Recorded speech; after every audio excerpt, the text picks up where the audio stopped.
and we will be presenting our risk management program. It's our renewal for our liability and workers' comp program, and of course we consult with the Arthur Gallagher Group to provide us with information about our program.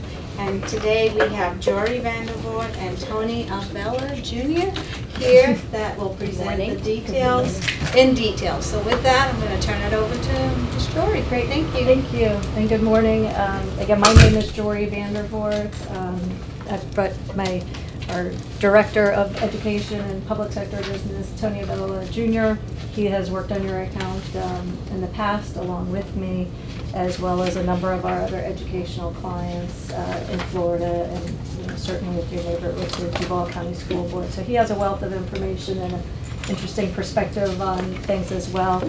But first and foremost, we certainly appreciate having the opportunity to come and do a more detailed workshop for you. This is really our preferred method to do so, as it really, we can really dive into the nuts and bolts as opposed to trying to jump through our presentation as I did a few weeks ago. So with that said, what I've gone ahead and done today is we put together a PowerPoint that tries to, dive deeper into just insurance programs in general, where you can sort of see where you fit into the types of insurance programs that are available.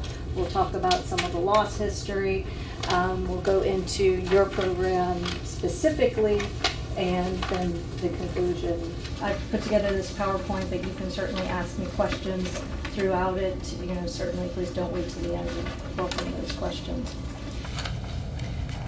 So just a fairly quick blurb on Gallagher. Some of you know us, some of you don't. We are certainly from the K-12 standpoint, one of the world's largest insurance brokers, encompassing public, private, charter schools, things of that nature. We're one of the largest in Florida. We've been doing educational business in Florida since 1977. We have over 100 educational clients alone just in Florida. We have 300 plus sales staff just throughout the country, and a little bit, your peers are our clients. I'm showing you the individual Florida school systems that we do. We also are the broker for a couple different pools that have a lot of your different neighbors. And then, I hate these types of slides because I always feel like it's an advertisement for our company, and so I look at it and say, well, what does it really mean to you? And what it means to you to be able to see these types of statistics and to see these types of clients, it tells you that we know your business, we have market relationships, we're able to really structure programs and customize programs specifically to meet your needs. So, as I mentioned, we wanted to do an insurance overview. Because we talk about different self-insured retentions, we talk about excess insurance, and when we met a few weeks ago, we were just looking at Clay Schools and where you're at. But I think what I thought was best to give us a broader perspective on where you fit into that type of insurance program, because we all. You might have homeowners insurance, you're familiar with health insurance, you can be familiar with commercial insurance, but there's a lot of different types of products and programs that cross that spectrum of insurance and risk management. And so when we look at it, you start on the left side of this chart, and we call that the less control. If you look at that first item there, we call that the conventional insurance, and that's what is called first dollar insurance. So the insurance company rates your program, charges money, they charge money for the premium, and the premium is going to include charges for their overhead, for their claims administration, for the expected costs of your claims. You're going to pay all that money in on the first day of the program, and when you have claims, they're going to settle the claims, do what they want with the claims, and really not seek a whole lot of input from you, because they view it as being their money. So that's conventional insurance, and we say that that is less control. What we like our clients to do is really, we promote taking greater control of your insurance program, where you're actually going to take retentions, take deductibles, manage those claims within those retentions, ultimately buying the least amount of insurance possible. That's what we want for you. We don't want you to be handing monies off to the insurance companies. So as you move along that spectrum, you have safety dividend type programs. Those are programs where you still pay in the money up front. When the policy period ends, you wait, another year, year and a half, and if you had some good loss control, the insurance company would give you some money back, a small percentage of premium back.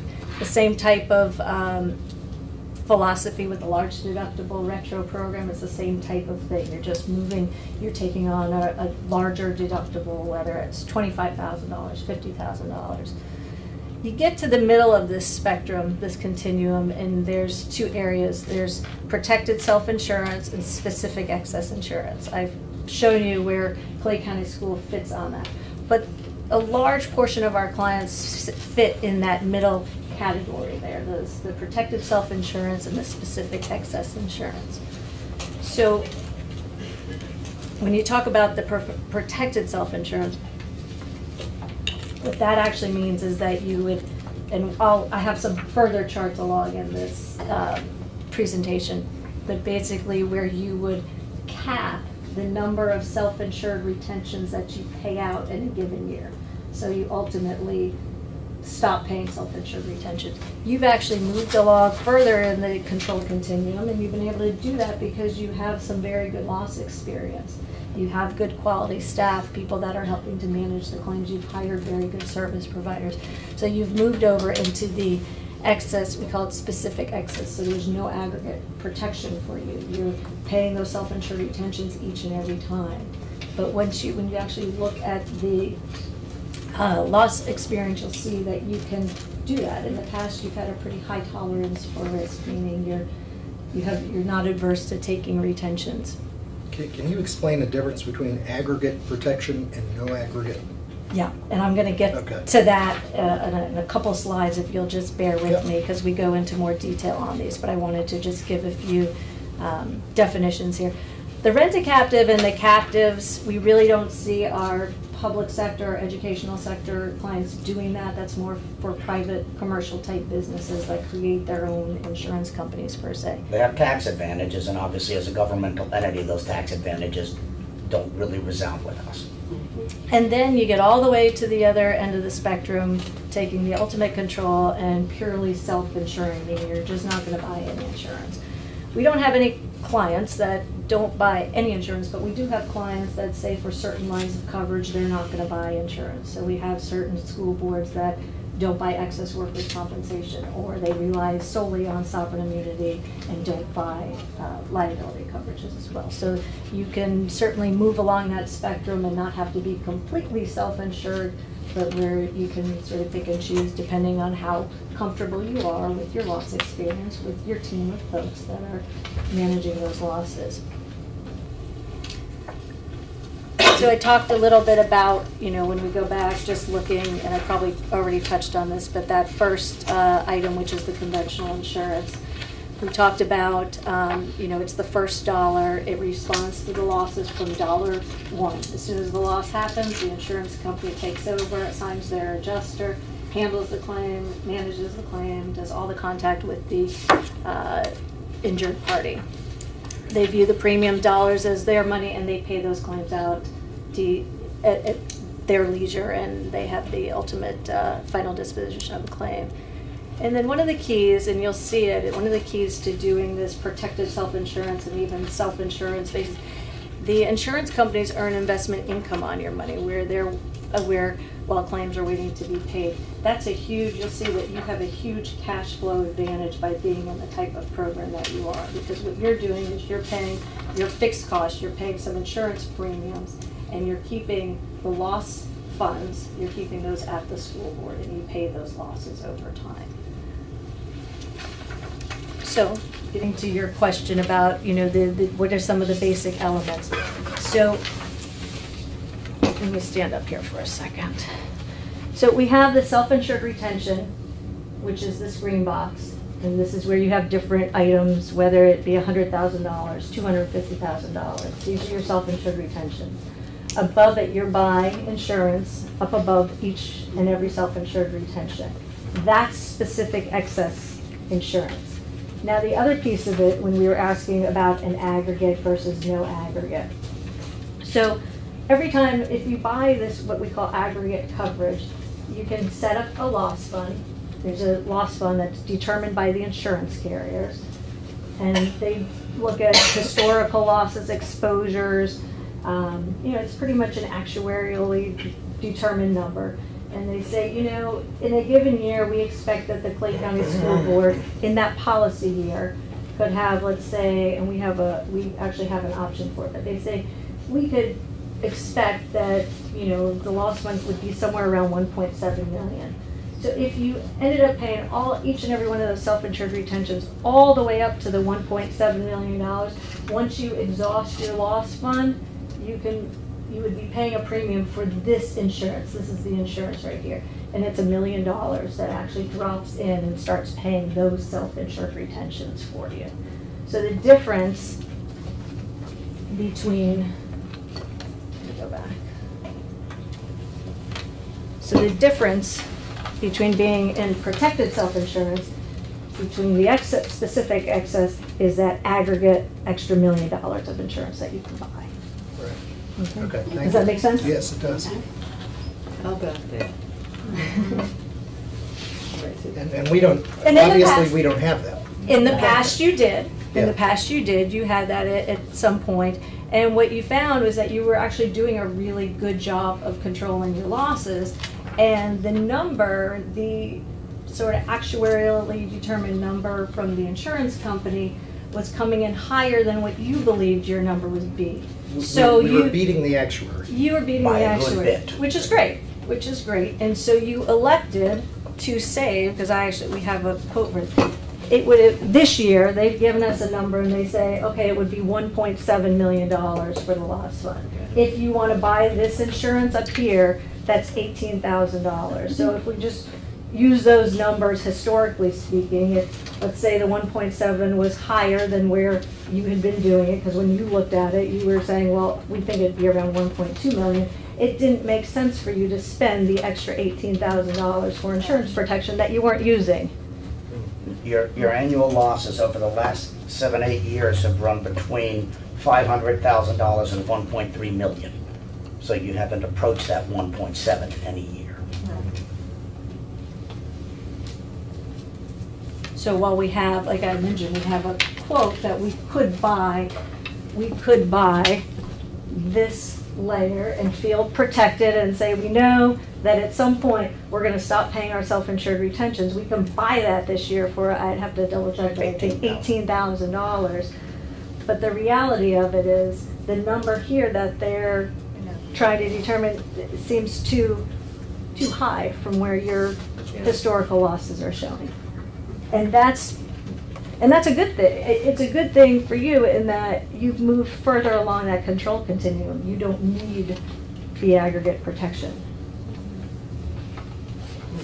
But it's, if I may, it's costing us, what did you just say, over the last 7 years? We've paid between 500,000 and about 1.3 million in claims in any given year. We've paid that. That comes out of the school. That comes out of our budget. Correct. That's And- the loss experience that we see in this. Right. Correct. And so Yes. for $18,000, we would then not have to pay out that amount of money. No, you That would be covered no, by you would insurance. You still pay that. You still pay that. Let's say, even though. Got it, thank you. That's what I was confused about. went over the, Yeah. over. Even though we have some years that So were that's- 500,000. So it has to be over 1.7 in order for us to do that. So you Well, are. thank you, I was Insurance. So misunderstanding. that's why I we're wanted saying to- it would make sense for us Yes. to buy that extra. We call it Yeah. sleep insurance, but the target is so Right. far away that it just doesn't make Correct, sense for okay. you. I don't really see why you would want to spend $18,000 for it. And that's why you were able to do away with it a few years back. Thank you for explaining that. Yes, because I was confused by that. That was, Yeah, okay. no, and that's This is why I putting like it these where- workshops where we can sit down and really go through the nitty gritty. It's easier for us to understand it. Yeah, hold on. You know what? We don't reach And one. then- go ahead. So Jory, Okay, let us This- have one person speak at a time. this here, right, is an actuary, anticipating. Yes. Right? And you're saying that we beat the actuary, so why should we have to purchase it? We did away with this excess insurance. But this loss fund, is it safe to say that, comparing it to this that you all Right. saw, is it safe to say that this is made up of your self-insured retention money? Correct. Yes, that's exactly where That's exactly how that the is exactly dynamic where it works. comes from. Okay, I want everyone to understand. And again, just, so what the actuaries are saying is, we have to be, we're on the hook for $1 million if we blow through. If we're collecting $18,000 a year, we're gonna have to collect that for about 35 years, 40 years to make up for that full million. So they're setting that attachment where it's not going to happen, but in a very odd year, so that indeed they're banking enough money through those aggregate stop losses to be able to pay for the ones that actually hit. So in simple terms, from an insurance person, just at home, buying her car insurance, the 1.7 is your deductible. It would be In an essence. annual aggregate deductible. Right. So if you had a bunch of Got it. kids that were smashing up cars, which I have at home, Yeah. and you could buy that, it would be a good buy. Yeah. Hold on a second, I just started hitting the wrong key. Okay. Are there any further questions at this point? Okay, good. So now, this is where we're at. We're the specific excess insurance on that control continuum. And so we just want to look at what are some of the costs that are associated with that type of program. So you have risk control, you have claims administration, you have your excess insurance premiums. There are some self-insured assessments, and there is actuarial evaluation. Those are fixed costs. Those are costs that you've assumed, but yet you manage those costs. You're able to go out to the various different providers, negotiate those contracts yourself, whereas these fixed costs are also costs that would be in a conventional program, but these are costs that the insurance company charges. So you're managing these costs at a better level than the insurance company is. And then you also have variable costs. The variable costs are the losses. And we also put on this side, you'll see that it's not a typo, but we've actually put the claims administration on both sides.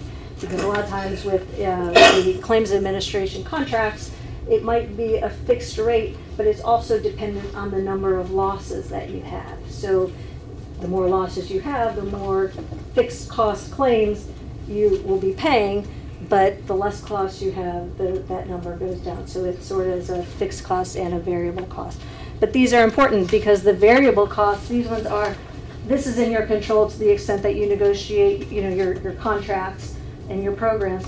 But these are in your control because these are your claims, these are your people, these are the losses that you're having, and you're managing those losses. So even when you do have these claims, the nice thing about this is the big, huge thing is you enjoy the cash flow. So on a workers' comp claim, we've seen that sometimes those claims last 10, 15 years. You're not paying, if a claim ultimately was $100,000, you didn't pay out $100,000 the first day for the claim. You paid that out over a 10-year period of time. So you've enjoyed that cash flow. And then the other beauty is the risk control component.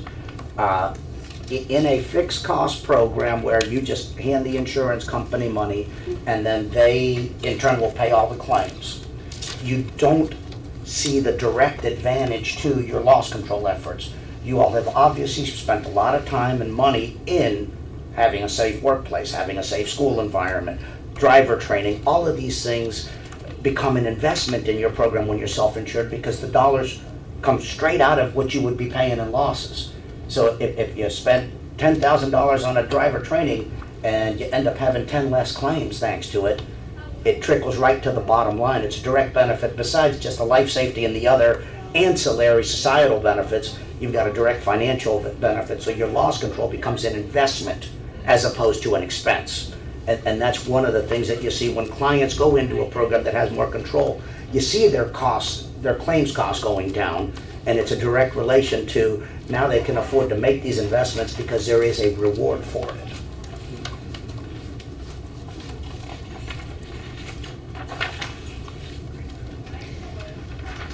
Again, this is a bit of a repeat of the prior slide. We sort of hit on this.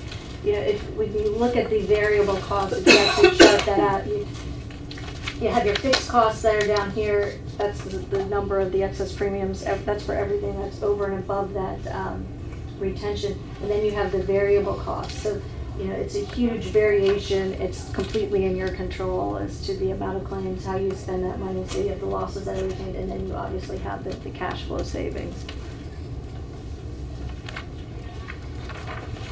So we didn't want to get through this whole thing without really making sure that we cover both ends of the spectrum, so that we always are looking at our program with our eyes wide open. So we wanted to look at just some of the pros and cons of being in a self-insurance or a protected self-insurance program. The pros is obviously, as we talked, you absorb all those usual and expected losses in your layer. We've done enough analysis, and you've done enough analysis to know which claims, you know, not the exact claim, but the expectation of the certain amount of claims that you're going to have in those layers, so you can absorb those. You reduce the high cost of the administration usually associated with insurance company. Cash flow, we're going to improve our cash flow with the investment income. It provides you with a stable insurance program rather than paying in, you know, large sums of money every year for your insurance program. You pay smaller amounts, and you're able to, you know, stabilize that over time, because a large portion of your premiums is going to be dependent on your losses. If your losses are going to increase, you can expect to see an uptick in the premium. As the losses come down, yeah, it's going to level off. We're never going to get to the point of not paying any money to have the insurance, but we certainly will get it down to the minimal amount of rates. And, you know, you increase your control over the program. We just love to use that word because we think you should be in control of your program. We don't like to let the insurance companies do that.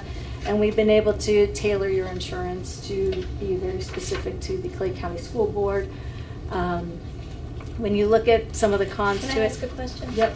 On the pros, you're talking about the premium. So historically, since we've been with Gallagher, how have our premiums been? Have we been on the decline or the uptick, or what have we done? Because That is you know, a great question. This sounds like we are doing a fabulous job, so I would imagine our premiums are probably declining, Okay, correct? this didn't come out. That's okay.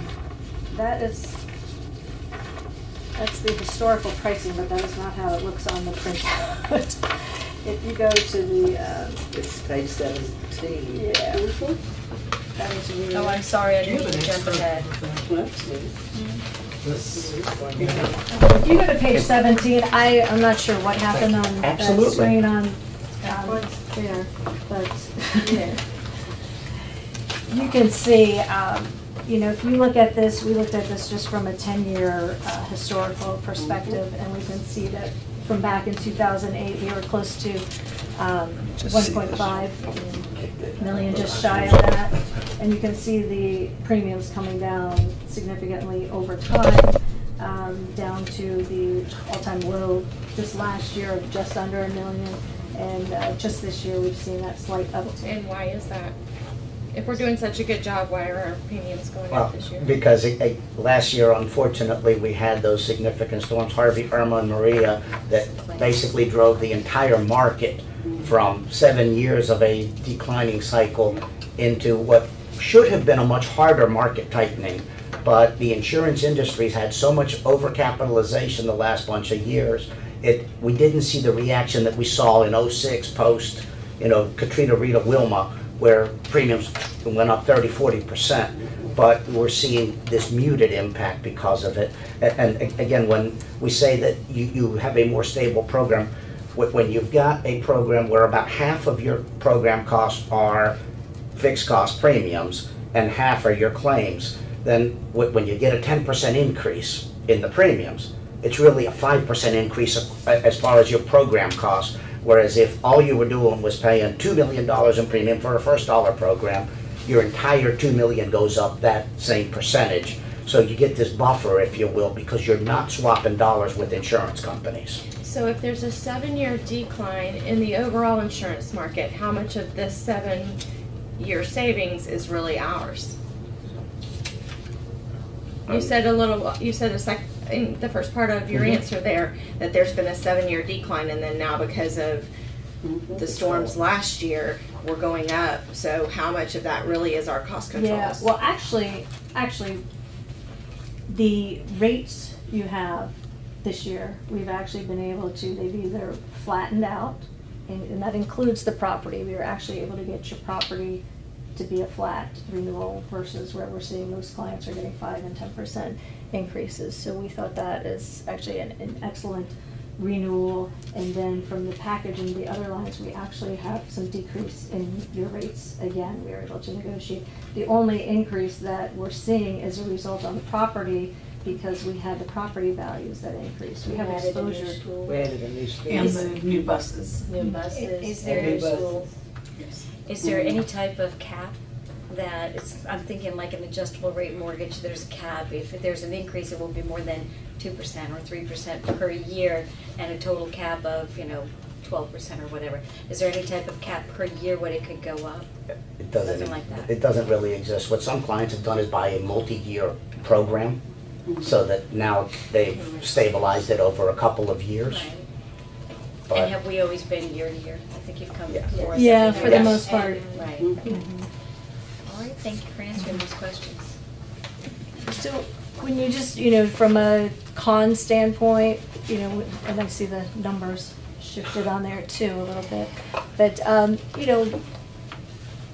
the cons is, certainly more from a private entity standpoint, but if they were to downsize, restructure, the program might not be able to keep pace. That we see this sometimes with our city clients or county clients where they're including the sheriff in their program, and so their workers' comp has them taking this huge, large self-insured retention. And then all of a sudden the sheriff spins out and does their own program. And so they take their loss experience, but they also take a large portion of the premium with them. What then remains might not be suitable for being in a self-insured type program for the rest of the entity. That's really more of what we talk about from a restructuring downsize. It's a more hands-on approach. You have staff, you have people that are involved in the claims, but that can be a good thing as well. It's more long-term decisions. Being in a self-insured program is not something that you would want to change. You don't want to be going back into the conventional insurance one year and then flipping into self-insurance. There's just a lot of different moving parts to it.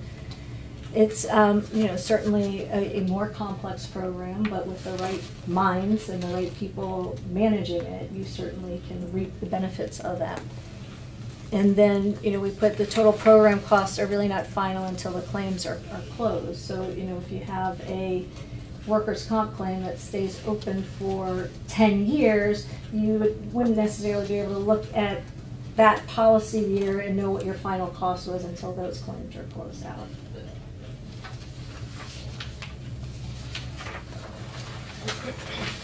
So I thought we would go ahead and take a look at your program, and then what we've also put into here are your losses from an excess standpoint. Let me hand those out if you like.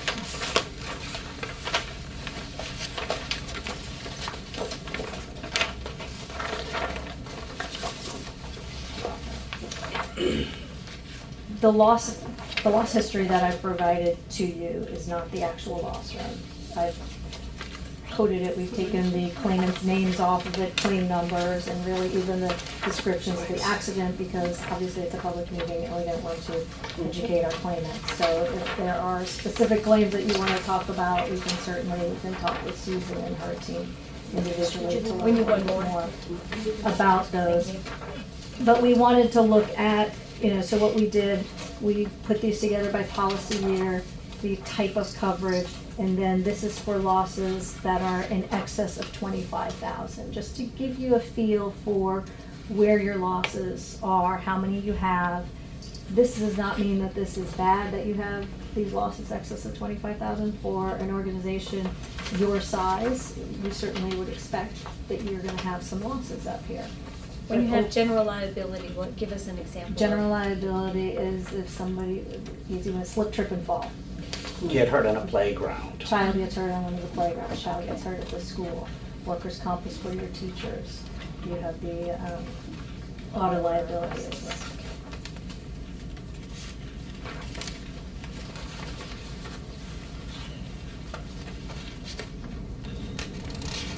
Now, Are why- the two from 13-14 that are still open, are those the same claim? Like, are they the same accident? No. No. Those are two different things. And why, this last year on the second page, why is it low, so much lower than the year before? I mean, you know, Well, it's a big difference between the top and the bottom one. I just wondered what. We're still paying on some of those. Yeah. The year before, they're open, Yeah, okay. so they're accruing every single year Okay. till they're closed. Hmm. And you can still have, we call this the incurred but not reported. So there could be a claim out there that we just don't know about at Yeah. this time. And they get, the employee or the person that hurt themselves lets us know, 30 days from now after the policy period, or 6 months from now. So there's always that chance that there's gonna be claims that have been incurred but not yet reported, and we see that often as well. And then also the work comp claims can deteriorate as well. Somebody that went ahead and had some knee surgery can have some complications relative to the anesthesia. You get these mushroom effects sometimes that can really spiral a claim. So that's why, for instance, a general liability claim could still be open from 13 to 14. So that Absolutely. is still, Well, the general liability, they haven't settled that claim yet, so they're still working with the plaintiff's attorney probably to try and come up with a settlement or take the thing to trial. Can you explain the outstanding reserves and total incurred? Absolutely. The total incurred is the sum of the amounts paid and the outstanding reserves. And the outstanding reserves are on claims that are open are the only place you're going to see them. And they would be the adjuster's best professional estimate of what is still to be paid to finalize that claim. And that outstanding reserves is made obviously at the front end of a claim intake. Well, it's made initially and then it's adjusted as new information develop. comes in, exactly, as that claim develops. And the total incurred, does that include attorney's fees? That would include everything. Okay. So an open case for general liability with a total incurred from 2013-14 of $48,500, that would be only attorney fees, correct? We would not have paid anything to that individual until we've closed out that claim? That's not true. Not So necessarily. the property damage may have been Yep. paid, but the physical damage. Okay. Or you we may still have had haven't multiple paid. claimants and you've Okay. settled with one or two claimants, Yeah. but you still have another claimant that has not settled. And that would all be considered one? It's one occurrence. Okay. Thank you. And that's the beauty of the way your program is structured. If you have a claim that has a workers' comp and an auto liability, it's a single occurrence. And only one SIR, the largest SIR, will apply. So you have some protection from a multi-line claim, if you will. That's good. Let me ask you this specific question when it comes to these issues. The general liability, and we're not going to talk about specific cases, but general liability in 1415, the one that starts, I think it's the second general liability entry. Yes. 19 in outstanding, and then total incurred is 99. Let's assume that this general liability comes under this general liability column, right? Our self-insured retention is $100,000. So is that 99,000 credited toward the self-insured retention? In other words, once we pay another $1,000, It's not we're yours covered. anymore. It's not yours anymore. Once you go over the $100,000, the insurance company will. But if it's in a lawsuit, for instance, how does that work? You just put the insurer on notice Yeah. as soon as you can.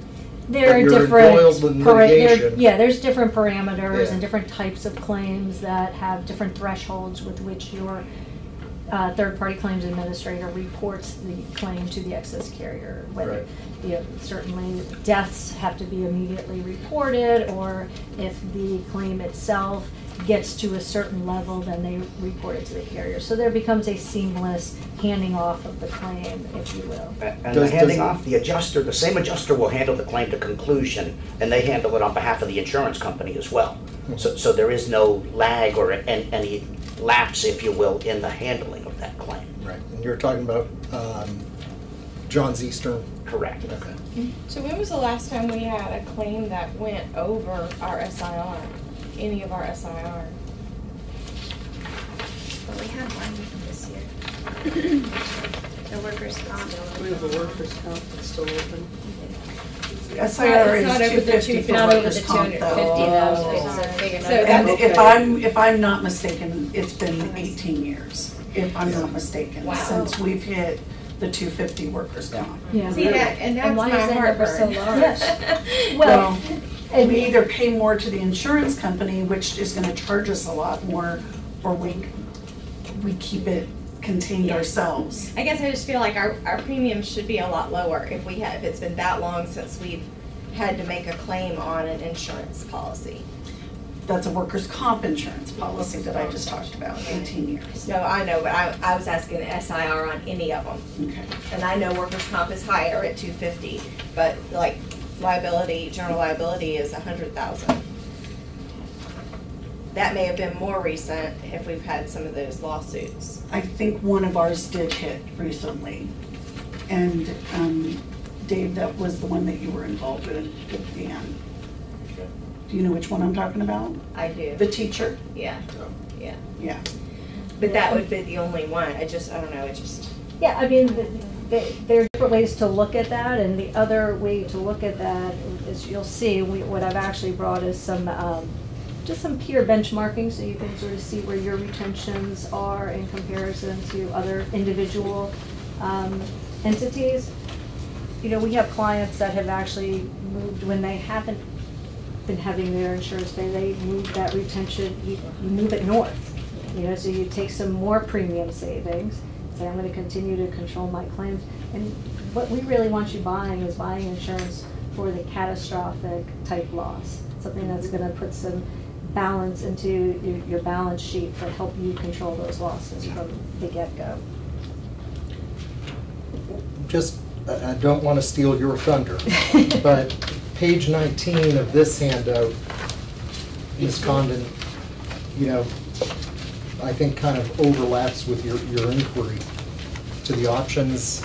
You know, I think it was just pointed out that basically in the last 18 years, we haven't hit the 250 in workers' comp, and one of the options that you put together here, Yes. just for thought, I'm thinking you put this together just for purposes of discussion, right? Well, it's discussion, but certainly, you know, your preference, you know, Yeah. when I looked at it and say, I don't see, you know, we get to a point where we get to, you know, some minimum premium. So you we're have not gonna diminishing keep- returns on taking a higher So- retention. So we look at it and say, well, let's go higher on the retention. We don't believe that we're even gonna get there, so let's go ahead and push the retention up higher. So when we looked at it, let me back up here for a second. One of the options that we looked at, that you jumped to the end on me there, so if this is the workers' compensation, you're getting charged right now for, say, this workers' compensation layer, this is $250,000 of coverage, excess of the $250,000 self-insured retention. We can totally eliminate that layer of coverage and just buy this coverage here, which brings us to a $500,000 self-insured retention. That was the option that, I think I have it on there. It's, And why do we have that now if? The thought with the 250 is if we have a really bad year or somebody gets really, really, really hurt, you know, we're gonna meet the 250 and then insurance takes over. But we haven't had anything catastrophic when it comes to workers' comp in about 18 years. So if we go just to the catastrophic level, we're saving like $40,000 in insurance. So if we start saying in 18 years, we've never even hit the 250, why not put it up to 500 and save the 40,000 every year? Does that make sense? So 'Cause you now, have 200 back keep in in mind 5 though, years. all it takes is one accident That's it. and we've hit the catastrophic. But we've hit the catastrophic. And, you know, the chances of that happening, you know, I mean, we're gambling. That's kind of It what comes down insurance to is. what is your tolerance for Yeah. risk? For risk. You know, Right, it but is you could a- have $600,000 in the bank if you had done it. Absolutely. Yes. If we had done it over And these that's- years, you're absolutely right. And that is one of the things that we asked Jory to look at this year was at workers' comp level, what if we took it to a catastrophic, what would our savings be? Because we haven't had an incident where it's hit the We 250. have clients that This is a big year. we're gonna jump around here for I a know, second, that's but one just of so the you, risks that we could take if we decide to do that, well, again, it takes one. And Okay. then, Yeah, it you know, introduces it will wipe volatility. us out because we're not really there yet to have the reserves that we really need in order to take care of anything. Right, but then is it worth paying it we've paid $600,000 for the You're past right. 18 years and never spent it. So when you're talking about taxpayer dollars, so $600,000 for 18 years, or the what if one at 250, when we have history that says we've never been there. Again, it's a risk that It's everyone that what needs to if, decide. because what if one comes in and it's at that 500,000, well, now we're paying out $500,000. Yes. true, but also keep in mind cash flow, you're gonna have that Right, it's loss. aggregate. And it's not gonna, you're Yeah. not gonna pay the 500 or once. 600,000 at Exactly. once. Right. But- That's gonna be a large loss, it's gonna take Over years to, years. it could stay open for years, you're gonna pay that over time. That's So there exactly is- the discussion though, as you move along that risk retention control continuum, where you say, okay, what level of volatility are we comfortable accepting? And at what trade-off? Okay, let's go. So I jumped around a little bit just so that you can get a It's better, where the conversation's going. Yeah. But I think we need to, so here you are. These are your peers. I didn't put the client names Right. on it. It's public record, Right. but yeah. I wouldn't do that to you guys as well. I would, you know, Right. I'd share your information, but, you know, in as much confidentiality as we can. So you can see we use a few benchmarks on it. We use your total insured values, property basis, payroll basis, and then looking at the different self-insured retentions. So you can see you're actually on the lower end of that spectrum. All right, wait For just a your minute. site. I am not an insurance person. Okay, Okay. yep. TIV is total. Total insured insurance value, yes. Payroll, the next is what? Workers' comp, self-insured retention. I mean, because I'll get home and Yeah, study this, and then no. I won't know what I'm looking at. Workers' comp, self-insurance, Self-insured retention. retention, GL is general liability, self-insured retention. general liability, And okay. AL is auto liability, self-insured retention. So just about all of our peers have way higher Yeah. self-insured Deductibles. retentions Yeah. than we do. Correct. Well, Yeah. are Some of them are larger. Some of them are bigger, larger, some of them some are of them more are- litigious environments. But we have a good claims history. Yep. I would Very. assume that. Yeah, you they- can say this one, I certainly would call this one of your peers. You know, your benchmarking, your exposure information is similar. And I would assume if they've kept their self-insurance retentions as high as they have pretty good claims histories as well, Yeah. so. Yeah, people, you know, as you can see with, especially these workers' comp, you can see everybody starts pushing them higher, okay? And some people push it as high as being completely self-insured, which I wouldn't necessarily advocate for workers' comp to be going completely, we call that bare, because, I mean, you could always bump that retention up to $1.5 million, you know, bump it up so, because you have the propensity, if, you know, one large claim, such as a paraplegic, I mean, I have seen claims that get in the couple $1 million range, and so you do want Or a something. multi-insured claim where you have, say, a bleacher collapse at a football game and you have several teachers hurt. We don't. No, tell me about it. Unfortunately, we've dealt with some of these and they're miserable. Some of ours are not. Okay, go ahead.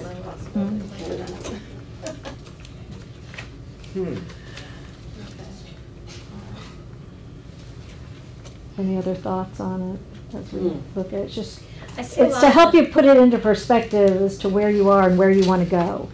I see a couple of them even have more for the general liability and the auto. Yeah. liability. Absolutely. Have you given us, I guess Yeah. I should go back and look, Yep. the Yeah, options I for mean, you that could too. go as far as increasing both your workers' compensation and bringing your GLAL retention up to where the sovereign immunity caps are. That's why most people. That's to the 200,000. So, So 58,000 in 1 year of savings. Yep. and that's if we went to the 200,000 mark. Mhm. See, some of them are 3 and 5.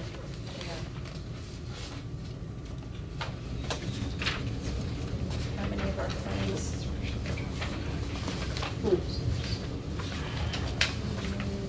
See, in our general and auto, I mean, how many of Most our of us general are and auto have workers' comp. we haven't even really exceeded?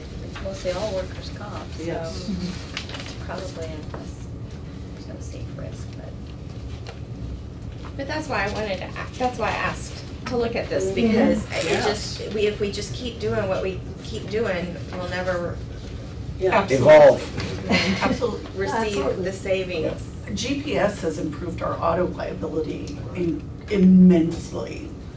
Immensely. Age- There are so many less auto accidents these past couple of years. The age of fleet also impacts, as we get newer Significantly. fleet, as we Yeah. replace fleet. Your you're gonna maintenance have program. Yeah. Fluctuations in the market price for protection of the newer fleet is Mhm. gonna rise. Now, we have a bunch of 1987 Dodges in the white fleet, like we have. So, Are they that's still very running? cheap. Yeah, Yeah, the one on Chitty Keystone chitty bang is, bangs, you but have- yes, we're running it. The one in Keystone is, it transports the golf team. But as we're required to replace fleet, that'll have market fluctuation on the price on our coverage. So, I hesitate to even ask this, but is that because people were reading maps and so GPS has? I think that they can tell, I mean, this is my opinion, and it's just an opinion. I think that we can see how fast they're going. They're being a little bit more careful because they can be seen how fast they're going. We've actually been able to use it to our benefit on more than one claim where we were able to say, no, we were only going 30 miles an hour. So we couldn't have done what you're saying we did. We shut down claims before they ever went to legal. I mean, I've had a really good history with auto liability claims these past couple of years. Right. And I've seen it completely, I mean, I believe that the GPS has made a really big impact in that. Even in our workers' comp when it comes to monitors and the drivers. I mean, if they're not getting in accidents, workers' comp for them, my biggest claims this year were teachers. And that's unheard of. And cameras on buses as well. Cameras. It's made a huge difference. Huge. As far as, outward facing cameras to see what happened from the driver's view, as well as Yeah, people making claims on the inside of things happening inside the buses. yeah, So being able to make sure that we get cameras on every Yeah. Della fleet Absolutely. that we have would Absolutely. be beneficial. would be huge. So if we did some of the savings things, we could maybe shift some of those funds. Reinvest. Yeah, reinvest it Yes. into other, absolutely. Yeah. The self-insured retention. Camera shut down 2 claims already this year, completely shut it down. Awesome. We mentioned, just for purposes of discussion, a comparison here, it is helpful, it's better than having nothing. Okay, but we also have to take into consideration third-party administrators. These folks have, or these districts have third-party administrators like John's Eastern, what do they pay for it, how much do they usually pay on an annual basis? Because it's not just the contract, it's also the fees that go along with each claim. And then do these comparators, pay outside counsel out of self-insured retentions? Or do they have 4 or 5 attorneys in-house, that never draw from the self-insured retention? So it's a big ball of wax to take into consideration, I suppose.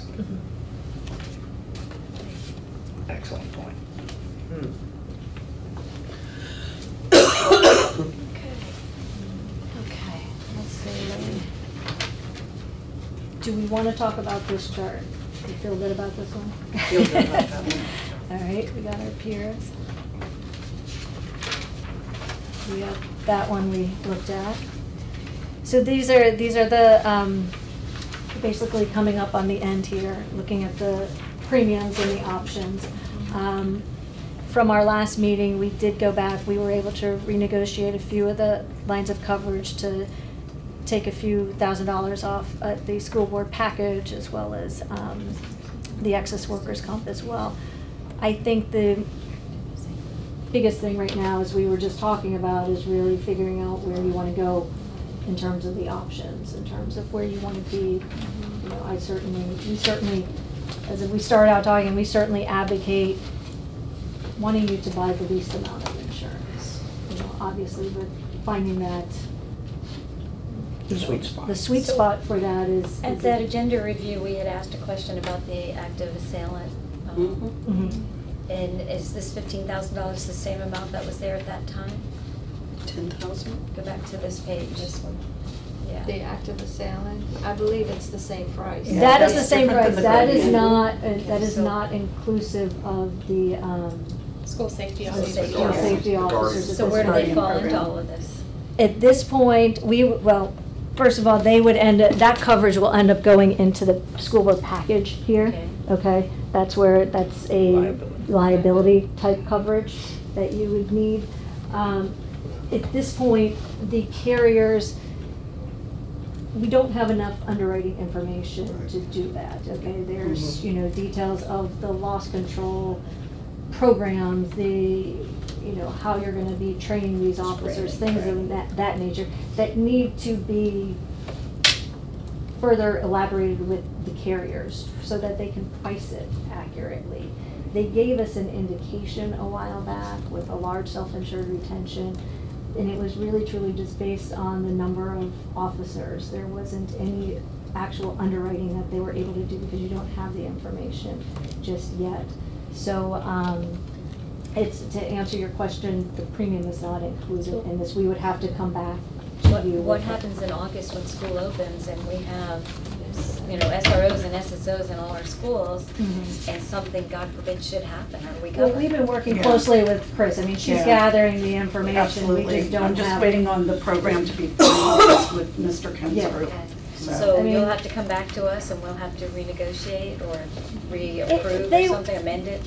Yeah, they would add the coverage, the coverage will get added on by way of what we would call an endorsement to the school board package. And whether that's $5,000 of premium, $10,000, we just don't know the actual cost right now because we don't know the full details of the program. And unfortunately, this is how it's being done with all of the different school So board. none of your plans. districts have come back with any information yet? Everybody's gathering their information right now. So I the think with all of this, SROs and SSOs, it's called everybody really trying to figure out how it's going to work, how What's the it's going to impact? be handled. So I think on that, it's just, we're just gonna have to plow through it. Yeah, just I mean, like all the we're other working counties. closely, Chris keeps sending us more information, and we're working pretty extensively with the carriers to try to get that, Carol, but we will Dr. have to be Kemp has a coming question. back to you, unfortunately. Dr. So, Kemp? so for my clarification, can you explain a little more about the $15,000 for active assailant and what that entails? Yeah, that is actually more of like An event or something? property, business interruption types of exposure, so it's more for the physical damage and having to relocate to another school to keep the school going itself. That's not the liability piece of the active assailant. What would an example of that be?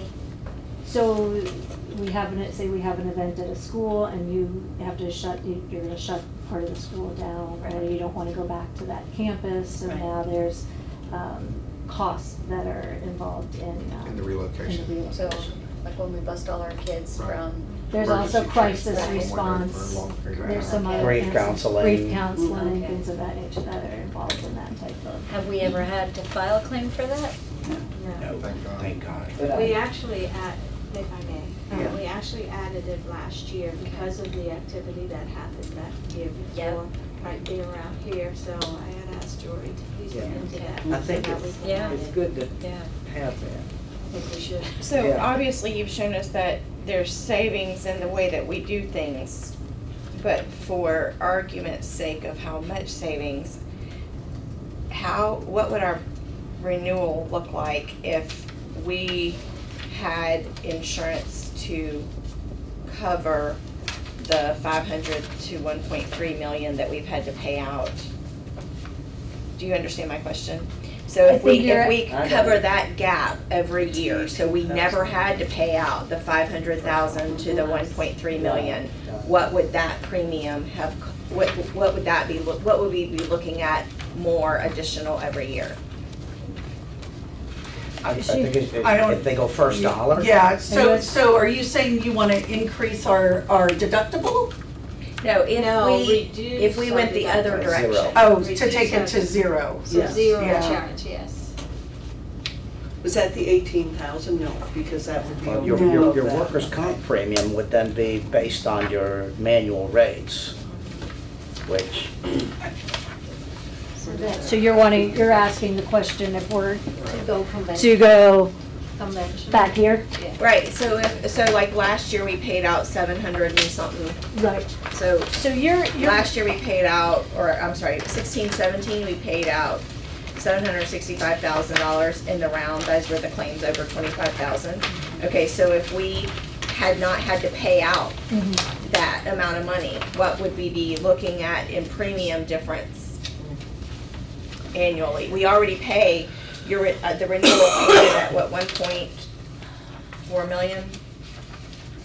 Where's that page? yeah, I think the best way to probably explain that is the biggest piece is gonna come from your workers' compensation. So if you're gonna go from a self-insured program of workers' compensation into a first dollar program, the rating mechanism for first dollar workers' comp is based on the payroll, based on rates that are assigned to that classification, and which is what we call your manual premium. Your manual premium alone for workers' compensation is probably somewhere around 1.5 million to 2 million.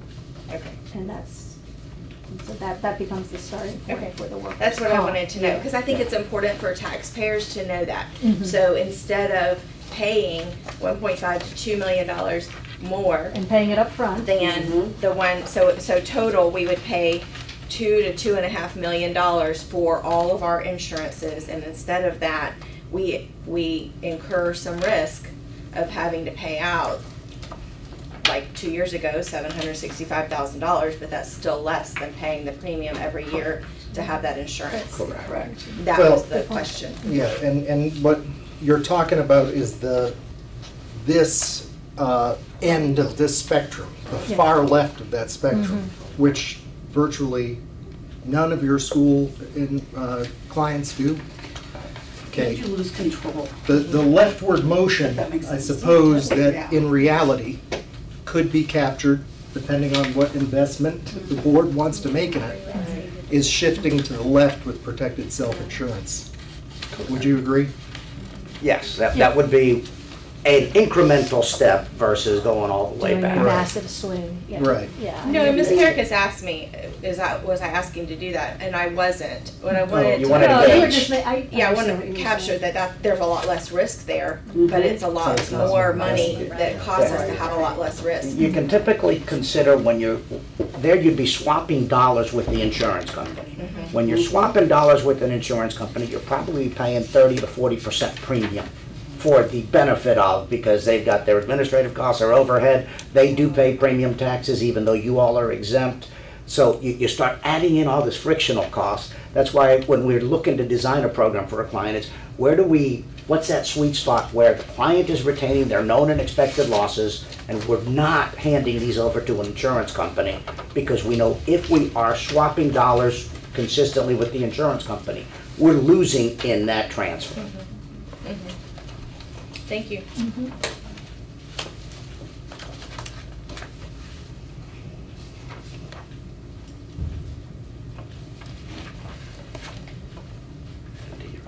Yeah. they had-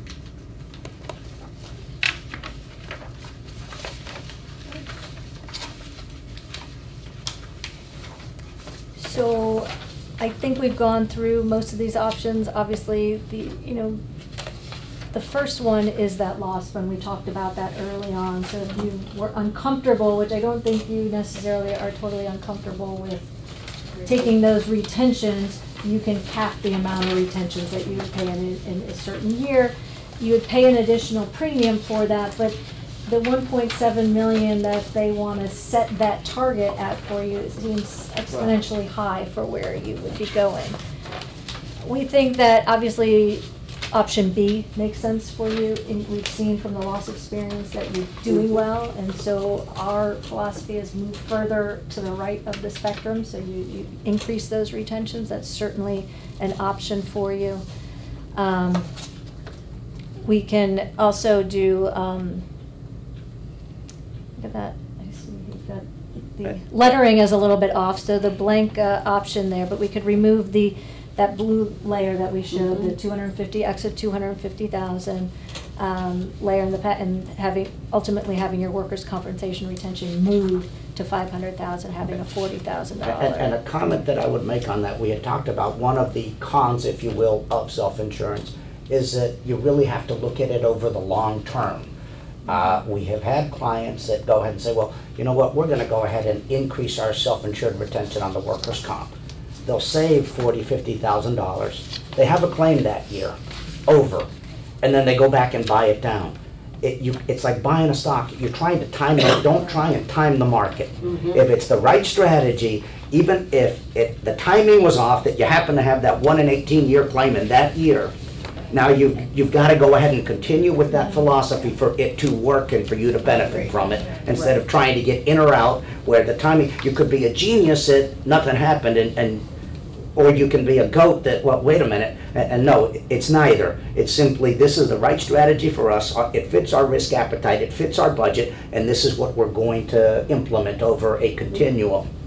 So it's time in the strategy, not timing the strategy. Exactly right. And this could be an annual savings of $58,000, but we still know that we're going to have to pay a premium for SRO, SSO, Guardian program also, which we don't know what that will be, so. I don't expect it to be that I much, don't- yeah. though. No. Nowhere near that much. Okay. No, the initial indication, and like I said, the indication was only based on the number of officers. There's very little information. Do you know if there's a difference between the premium on an SRO versus an SSO? Is there a difference? No, they would just be looking at the program in general. Except do we pay for? At the retentions that they're gonna be looking at, they're which is why we're having trouble getting the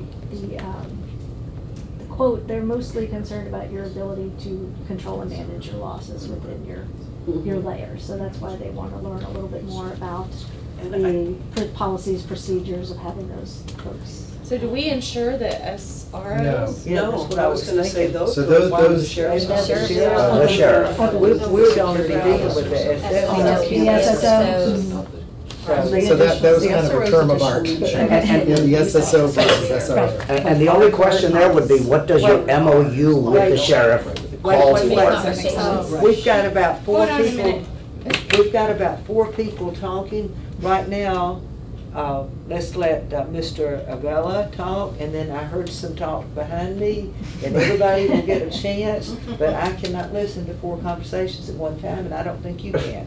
All right, let's go. Thank have you. the floor. I just wanted to make the point that what you want to make sure you look at that MOU with the sheriff's office, and whether or not you have any liability, whether you've agreed to assume or you've transferred all of it, because we want to make sure that your insurance program dovetails with whatever obligations or commitments exist in those MOUs. Okay, and Mr. Daggett, I want you to make sure that.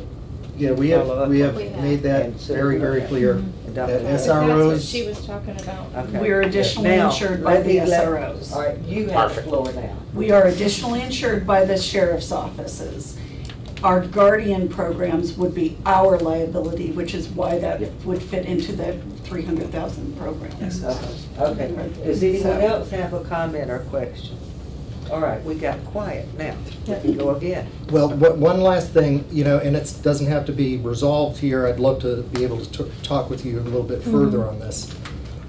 we're looking at the real costs and the anticipated costs. Whenever we talk about actuary, we're talking about anticipated costs based on history. We've seen in this handout that we received some time ago, our loss experience history. We've kind of clarified that those losses have been first paid out of our self-insured retention. That's real money. We have also a history of hiring outside counsel for liability cases. We've always had outside counsel for workers' comp, and it's made sense. For liability cases, when I say liability, I'm talking basically tort, okay? What can be sued for that isn't workers' comp. And the costs have fluctuated, gone up, gone down. Sometimes they've been very high, other times they've been not so high. So I've worked in other places, I'm involved in lawsuits where there's other agencies that upon the filing of the lawsuit, the other agency simply demands a defense from its insurer, and its in-house counsel get regular reports from whoever the insurer hired. Okay, we don't have that in any of our coverages. That is, if we're sued for tort, for any type of property damage or anything like that, we can't turn to an insurer to demand a defense. Okay, that's accurate, right? And because, as we see here, insurers aren't on the hook. Right, you are. Until we get past that self-insured retention. You're the insurer. So one thing that I would love to explore with you, and again, we can explore it later and maybe come back to the board, just in the general liability column and in the coverages, what, if any, options we might have whereby, we're sued, it's the same set of claims against us as it is against another government agency, say the county or the sheriff's office or whoever. And while they can simply demand a defense to their insurer, we can't. Okay, we've got to deal with the claims against us. I handle it to the best of my ability. Oftentimes, because I am one person, we'll need outside counsel. So I would love to be in a place where we can be similarly situated with these various agencies, to include the county. Where we can simply turn to an insurer to demand a defense in a lawsuit. So that's one of the things that I'd love to explore with you all afterwards. Yeah. So on box E, Yes. so are you saying we could save an additional 30,000 from the 58,000 above them if we added a blue box under the general liability, auto liability that says 500,000?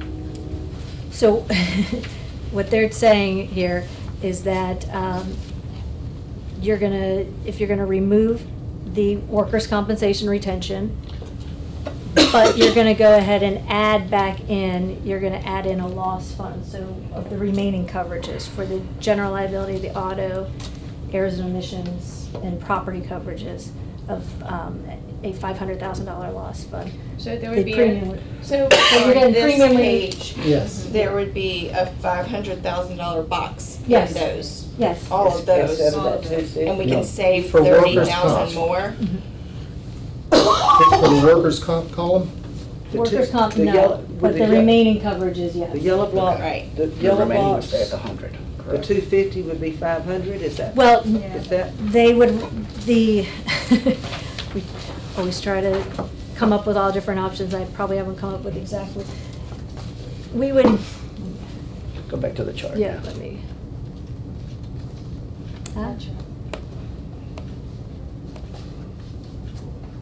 There we go. So we would be, make sure you have that out for me. We would be eliminating this. Right. We would be eliminating this. We would then. Would the 250 become 500 Yes. on the bottom? right, the Yes. yellow becomes. Yes. It stretches the yellow. The yellow The goes yellow would up. become 500. Yes, yes. And there'd be no middle Lloyd's of London? Right. Okay. There would be no What- Lloyd's of London on that, And what coverage would about the general disappear. liability and auto? These Would be would all, added. would all stay the same, because I didn't look at it at a different retention. but we would keep the rest of the retentions the same, but add a loss fund of $500,000. That annual aggregate protection that we were talking about before in the protected self-insurance, that would be including now an annual aggregate of 500,000 instead of the 1.7 million, So when since you it doesn't say- include the workers' comp. It would be adding this Uh-huh. of 500,000 for those remaining coverages, not inclusive of the So workers' comp. if those claims went above 500,000, Then that would drop kick down. in. Correct. If those claims aggregately, so adding up, we have Per- 100,000. 5 claims of 100 or any combination or of, Once you, Not including work comp. not including Not workers' comp. including- So look at, Liability. And that would be an additional $30,000 of savings in addition to the 48,000 from doing the two things above? No. No, the 30 is the 48 plus the 18 that you're paying Okay, for. it's just minimizing So the that's- loss to Yeah. $500,000 in the other areas. yeah, I mean, it's. You got So we're it. talking of $58,000. But we really haven't ever. so what's the seen bottom that. line on all that? That one doesn't make as much sense. I know. I didn't No, see it. it doesn't when we're talking about bumping our retentions up. I think we've moved past. You're better off just It bumping the did- workers' It did when I did the Yeah. math. I know, I was looking Yeah, I at like that going, this. Good job. this is They don't like the Yeah, way. you're better off just bumping that workers' comp retention and not buying the aggregate. Okay, Right, Correct. that's what we're. so on this page, where you've got your options, I'll get there. are you gonna get? I get a little we need to get wild the with bottom the- line here, yeah. So we're talking. What's the question? I'm talking about on our proposal. So the proposal So that how I. would this affect us? Okay, so. Hold on.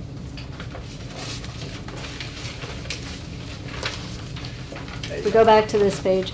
So, option one, so we have the million, either way you want to look at it. You can look at the 1,086,000. Okay, that's your number, that's your starting point.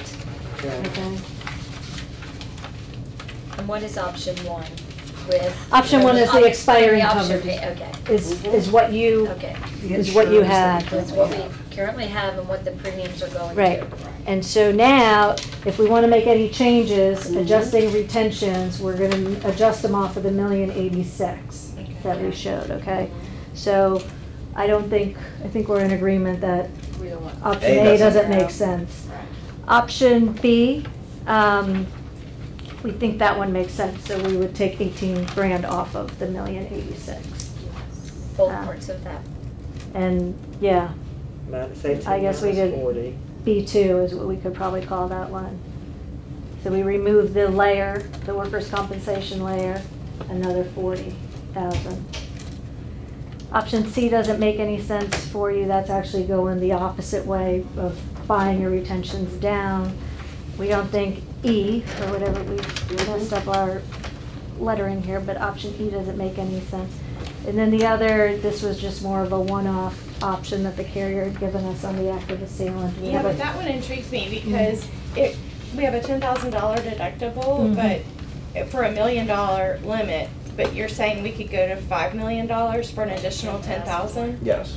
So that one might make sense. I don't know. I mean, if we had to, Broward is taking that entire building, they had to relocate all those classrooms, and they're making it a memorial. That's Yes. way more than $1 million. I know $5 million wouldn't go toward, but at least it would be a little bit for temporary classroom space or something. I don't know. I mean, what do you, I think if you It's look about at it 1.5 though, million for 8 classrooms. for 8 classrooms? I'm just thinking, we talk about risk, and is the risk worth the cost? I'm not sure that the numbers would be favorable on that decision. Till it happens. 10,000 additional. 10,000 is not a lot of What do money you in a think, $384 million Dr. budget. Again, my budget for next year included the 1,086,000. If the decision is to reduce the premium, that's in favor to us, of course. But then again, it's a risk, that we will then end up having to pay more into the program, of course, but we never made it, over time. So, And as far as the active assailant,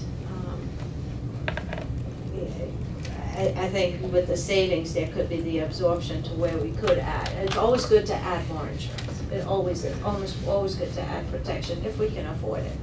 So, you know, but again, we're not sure what the cost would be for the SSOs.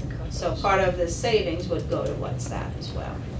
So, But they don't think it's gonna be $58,000, so Right. we're looking at probably 5 or 10. This is The your initial indications Your for gamble. the I mean, I think you're making good Guardians was about decisions. $4,500. I think you're making good decisions by being. So, I mean, I've already said the- maybe it's gonna be 10, At 15. $10,000, you would have to have one claim every 500 years in order for it to be a wise decision. For the Now say that active again. assailant. Wait a minute, I want him to say that again. At a $10,000 premium, Uh-huh.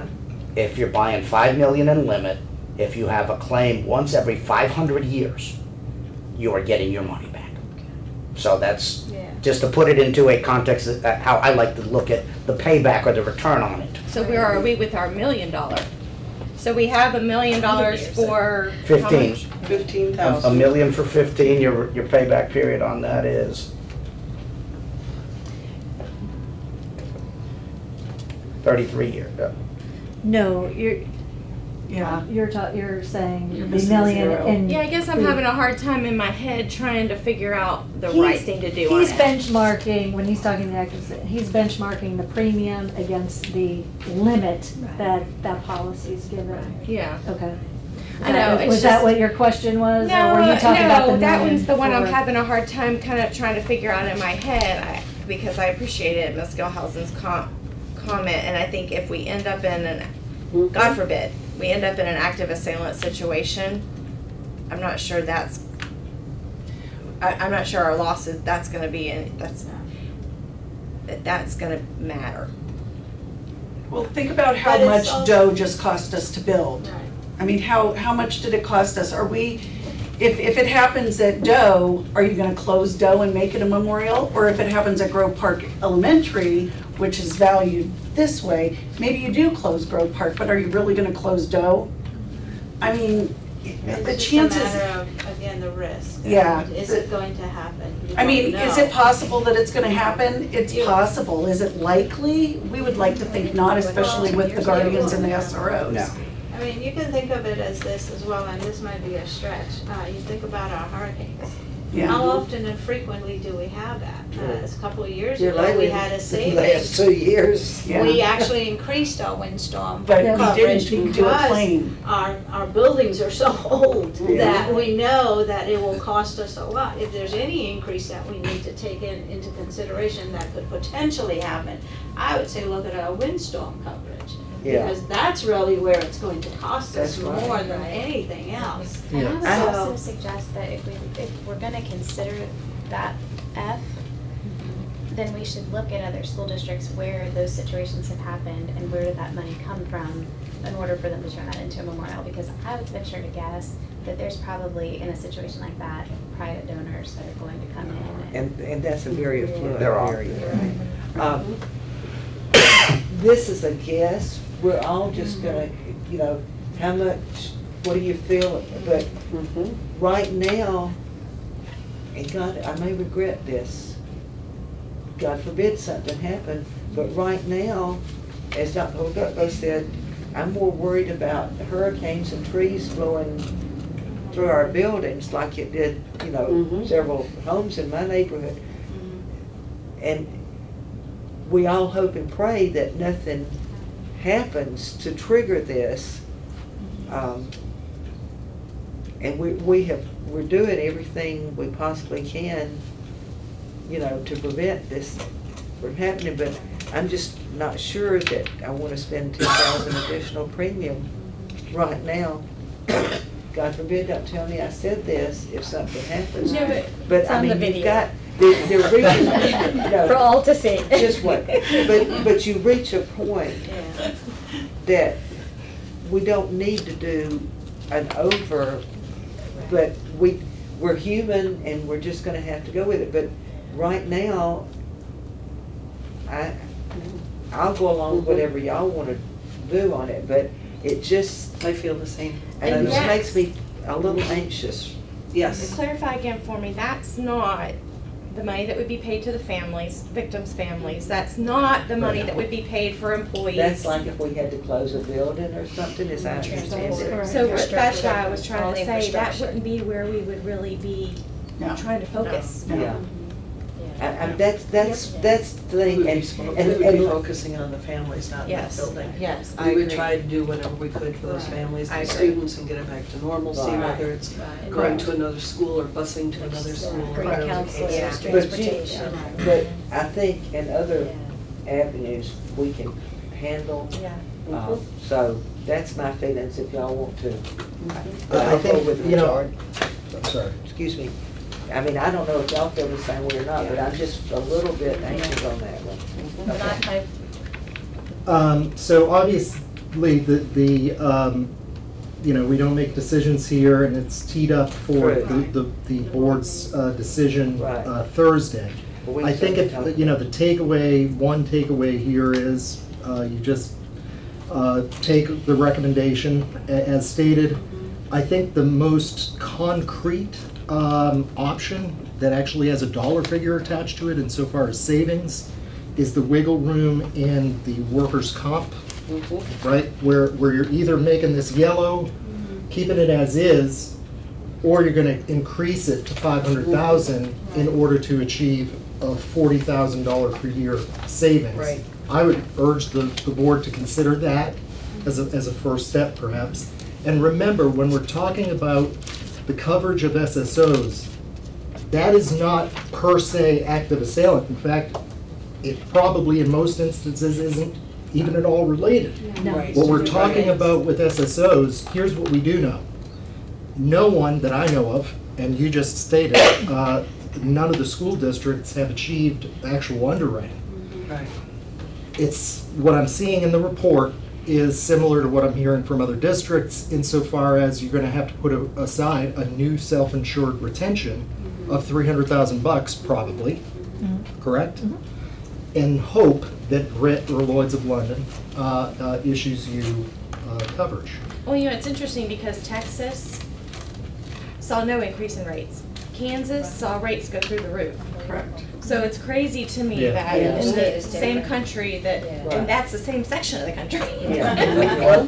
They may have different tort caps, It doesn't make. which those. I'd like to that's- ask. So what you're That makes saying, sense. let me get this straight.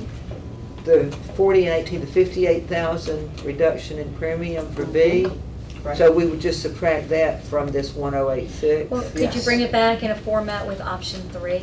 And then at the board meeting, when we have to approve, we could choose which We will option put that we in. would Absolutely. approve. Yes. So if there's an option 3 that shows those changes, It's just basically. Do you want a B. 3 and a 4 where it shows one or the other and one with both? I I think think both, no, I think just Just three. that one. just 3 Just showing including it's B. B, both Got it. sections Include of B. B for option 3. Perfect. Okay. So that. Because that covers- even though the board Yeah, didn't vote on it that, I shows think I both of have the a consensus deductibles. that they, Right, that's what and they it shows want cost to do. savings. Increasing both self-insured retentions, Right, that's the option. one to 500 and the other to the 200. B, Yeah, it does. Yeah, both parts of It B, does. since Yeah. my Since lettering yours- got which would thrown be off. 58,000. Correct. Yes. So that So would that, work.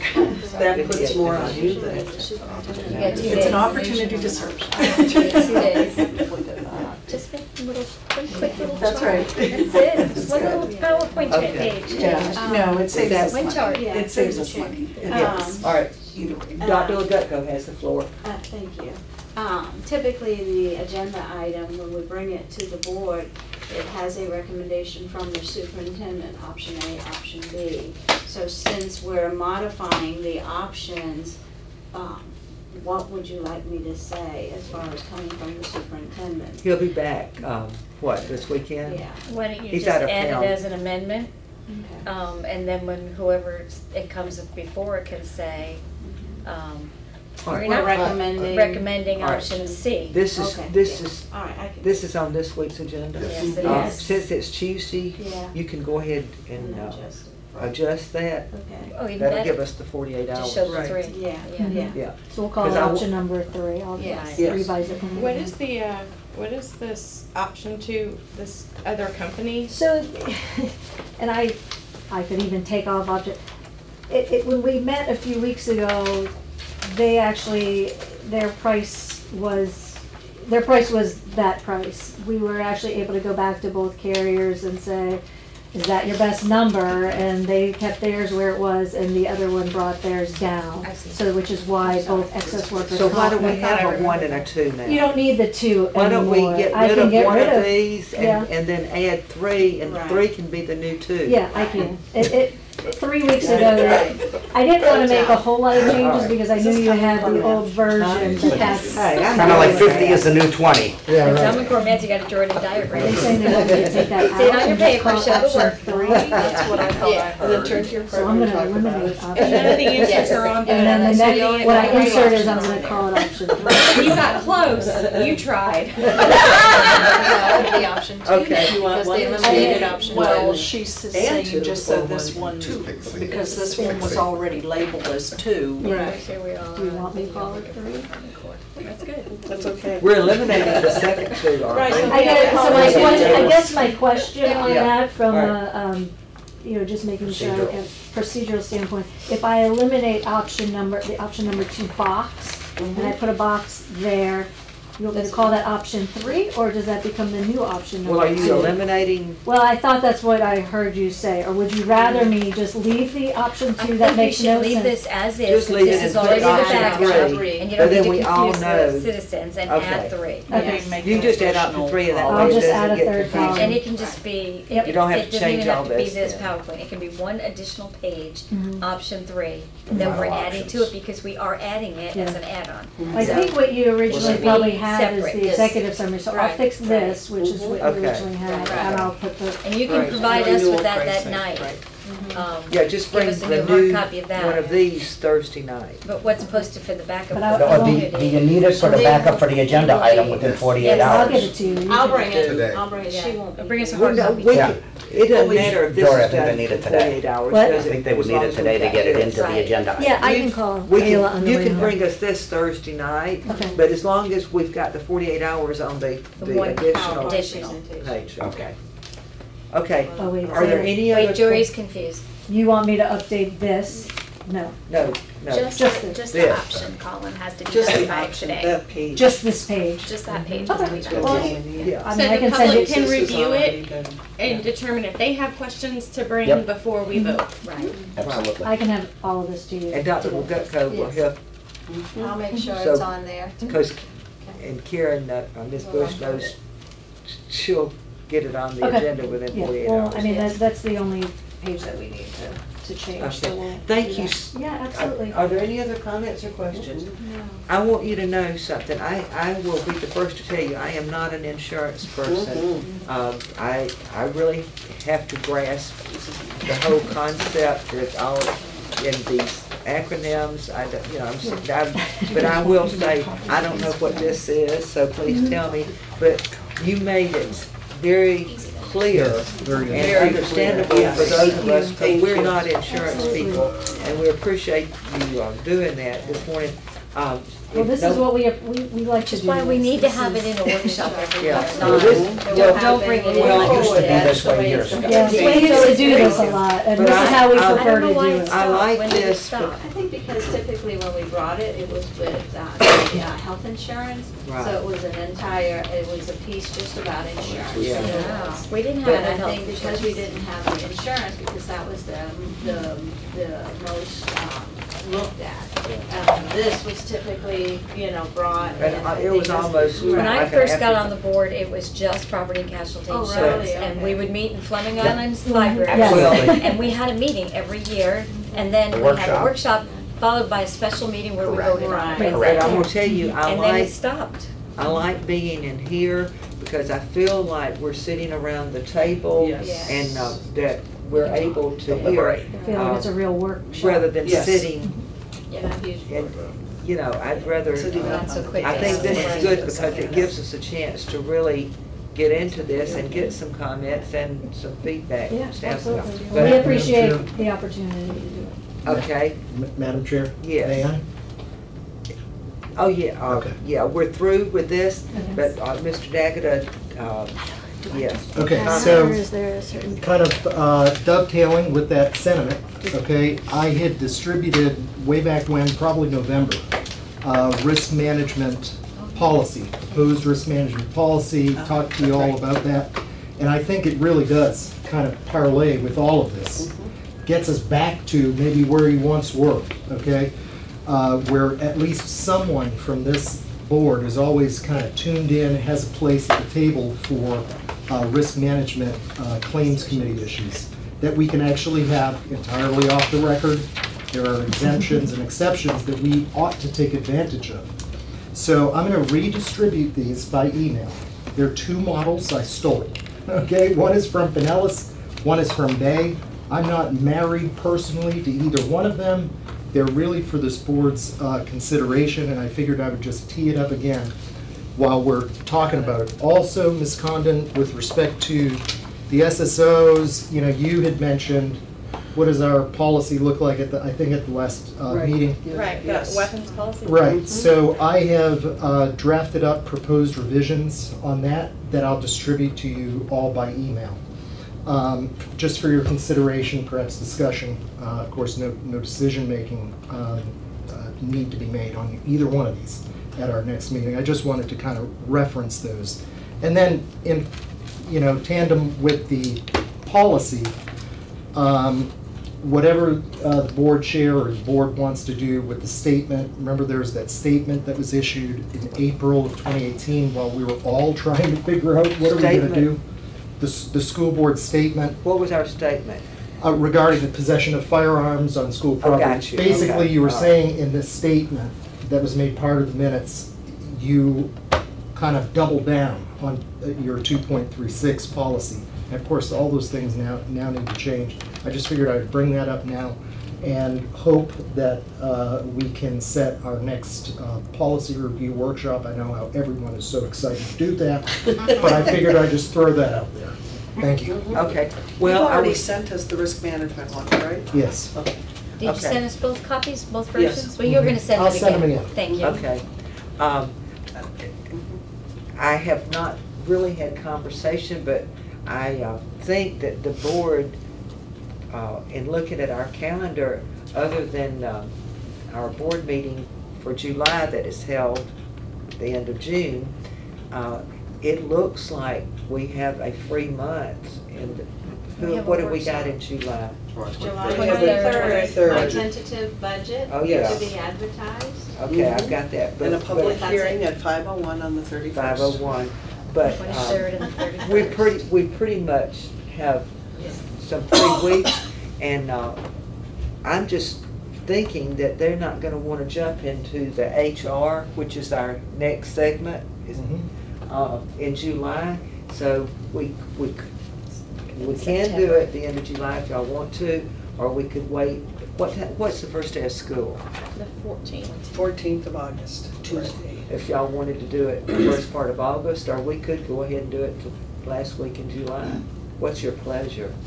On Uh, July workshop. 30th, I on said we July would not till 31st, September. you would have that, I agree. like you said, that We 501 have public campaigns to hearing. run, well, Oh, We're- we and we got, do we have need to 3 make board a- members up People that for are running re-election campaigns. in August. When's the, We do have which is We an don't agenda want to review do day, that. so we need to change that.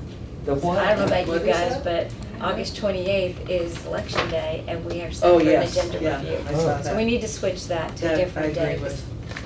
I So don't we'll know. all be sanity. Well, smiling and waving Maybe the somewhere. day after versus the well, day what, you're before. talking about August 28th is the election day? You're talking the It's day a before? Tuesday, isn't that a It's a Tuesday? primary day. Don't we normally do our agenda review on a Monday. Tuesday?